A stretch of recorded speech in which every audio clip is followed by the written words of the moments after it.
Good evening, friends. Good evening, Mansi, and good evening, Maithili. Thank you for always joining me, and I love your remarks. And any suggestions, I'm welcome to them. Thank you so much. Good evening, friends. So many mysterious deaths have happened in Mumbai, and some outside. It leaves us astounded as to how such talented young people disappear overnight. But Bollywood is that kind of world where people don't really worry. They just get on with their lives as if nothing serious happened.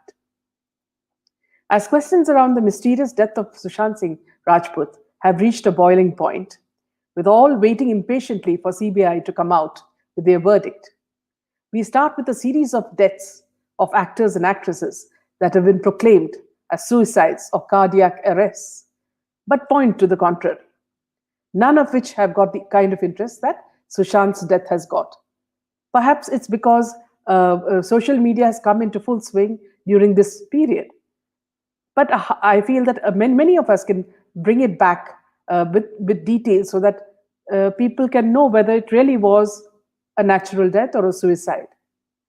Today, we focus on a young actress who died at the age of 19, and her death was described as a suicide in an intoxicated state, so perhaps as an accident, as how they describe Disha Salian. So, did this young girl drink so heavily that she fell from the fifth floor of her house?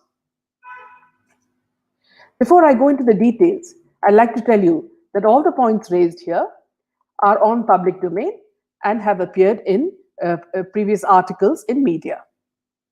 Divya Bharti, who resembled a younger, more beautiful version of Sri Devi, was 19 when she died on April 5th, 1993. After 2 decades, there is still no clarity as to how she died. It was a tragedy that shook the nation. She was the rising star of Indian cinema. She did a total of 14 films in merely 2 years' time. She also became a superstar in regional films. The story that most of us know goes like this. When she was launched way back in the 90s, she won a million hearts with her acting in the commercially successful movie like Divana. However, Divya's acting career did not last long. Just as she turned 18, Divya decided to get married to Sajid Nadiadwala, whom she met while working on the sets of Shola or Shabnam.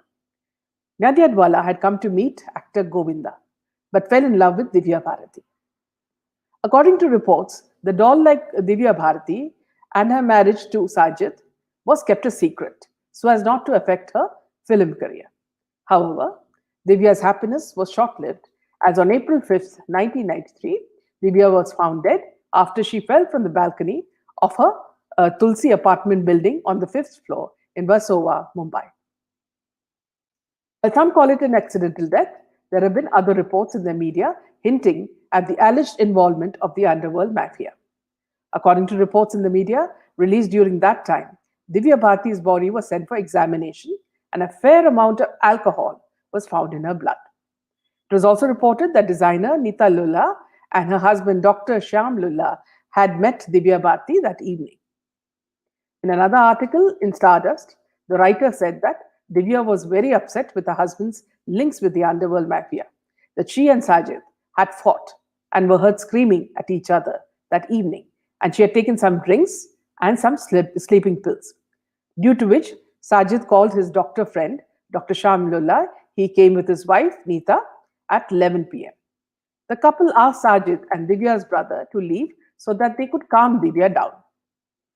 When Sajid left, Divya said, "You come back in 10 minutes or you won't see me." The maid was asked to remain in the kitchen by the doctor and wife. Divya went to the kitchen, then she went and sat on the parapet of her balcony. Nita went there to get her up, but in order to escape her clutches, Divya jumped and she died. So, did the police even question the Lullas? And where did they take her body? The body was taken to the same hospital that Sushant was taken to, which is the Cooper Hospital.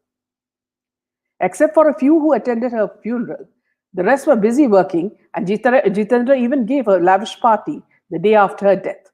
And Juhi Chawla was busy wooing the director for the film that Divya was supposed to have acted in. That's Bollywood for you.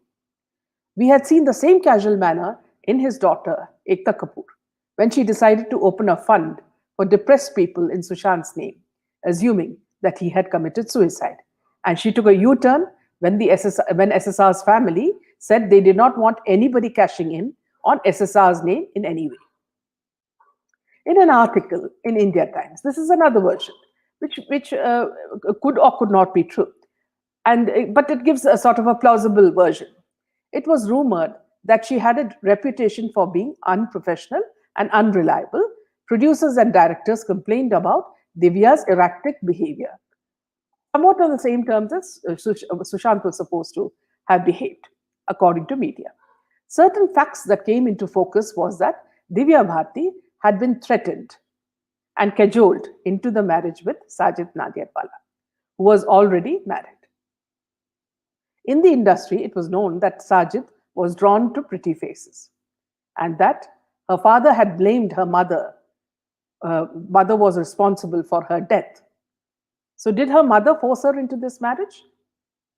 Divya converted to Islam and was named Sana, and that Sajid and she secretly married in May 1992.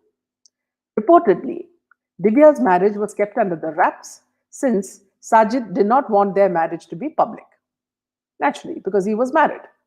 She was threatened by Nadiadwala with dire actions when Divya Bharti objected to the secrecy of their marriage. Allegedly, Nadiadwala told her that she would be sleeping with clients in future transactions. She could not tolerate the exploitation and abuse by her very own husband, and they had frequent fights. Sajid reportedly forced her into drugs so that she could go on with her Bollywood career. He allegedly forced her to sign films left, right, and center so that he could pocket her cash. And the article also says that she may have been pushed to her death. By who? We don't know. She was taken to Cooper Hospital and it was declared as an accident death. When Sajid's family wanted her body to be buried, her mother asked for the documents of their marriage to be shown to her. At this point, Sajid said he had not married her, and there was no way she converted into a Muslim. His friend said that they could do a nikah nama in an hour's time. We are talking about a dead body. Then the funeral saw Divya dressed as a bride with sindoor, and the ceremony was done according to Hindu rites. And Sajid did her last rites as a husband, but none of his relatives were there, and the pyre was lit by Divya's brother. If this version is indeed true, then it's very reminiscent of what Sushant underwent. Blind articles claiming that he was arrogant, unpredictable, and a womanizer, and how he was dragged into a relationship with Riya Chakravarti, and how drugs were then forced on him as per the verified WhatsApp conversations showed on mainstream media. And the underworld link, it seems to connect, all the dots seem to be connected here. It seems almost for sure that people's characters are changed to suit a certain agenda that finally destroys them. While the investigation of the Divya case was stopped in 1998 and her falling from the balcony was termed as an accidental death, speculation and mystery around Bollywood's youngest actress then continued to trouble people. In the next episode, we will find out what happened to two very beautiful models, Archana Pandey and Nafisa Joseph, who died early. Thank you, friends, and keep your wonderful comments coming. And for those who have not subscribed, please do. Thank you so much.